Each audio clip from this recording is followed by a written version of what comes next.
Road पर मरे हुए पशुओं को SH-28 के कर्मचारी हरैया रोड के किनारे फेंक देते हैं। मरे हुए पशुओं के सड़ने से उठने वाली दुर्गंध वातावरण को दूषित करती है, जिसके कारण बीमारी की आशंका होती है। हरैया तहसील के नगर पंचायत के विभिन्न क्षेत्र में मृत पशुओं के निस्तारण की NH-28 में कोई व्यवस्था नहीं है। इस कारण आज भी मृत पशुओं को खुले स्थान पर फेंक दिया जाता है। मरे हुए पशुओं को खाने से कुत्तों को कई प्रकार की बीमारियां हो जाती हैं। स्थानीय लोगों द्वारा मना किया जाता है तो NH-28 के कर्मचारी बोलते हैं कि ये जमीन रोड की है, अगर तुम सभी लोग कुछ कहोगे तो तुम सभी लोगों के नाम केस कर दूंगा, तुम सभी लोग मेरा कुछ नहीं कर पाओगे, और मरे हुए जानवरों को वहीं फेंक कर चले जाते हैं।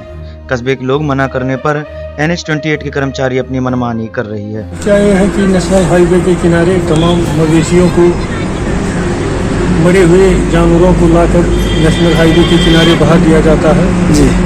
शिकायत करने पर कोई सुनवाई भी नहीं होती है, उल्टा NH-28 वाले धमकाते हैं जी, कहते हैं कि जो होगा देख लिया जाएगा जी, सड़क की जमीन है नहीं फेंकेंगे जी जी।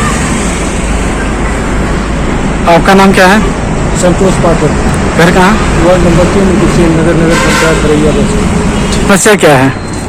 हमारी समस्या यही है, जितने जानवर मरते हैं ये रोड वाले सब ला के घर के पास में भेज जाते हैं, बदबू मारता है, गंदगी आता है, बच्चे लोग बीमार होते हैं जी, यही सब रहता है।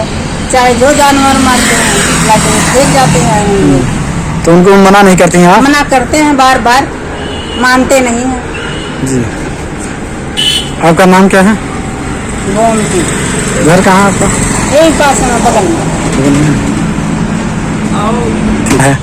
समस्या यही है कि NH-28 जी कि जो गाड़ियां आती हैं बुलडोजर लेकर जी, 1033 की जो गाड़ियां आती हैं वो मरे हुए जानवरों को लाके घर के सामने ठीक जी आप फेंक देते हैं, यहाँ बदबू आता है जी।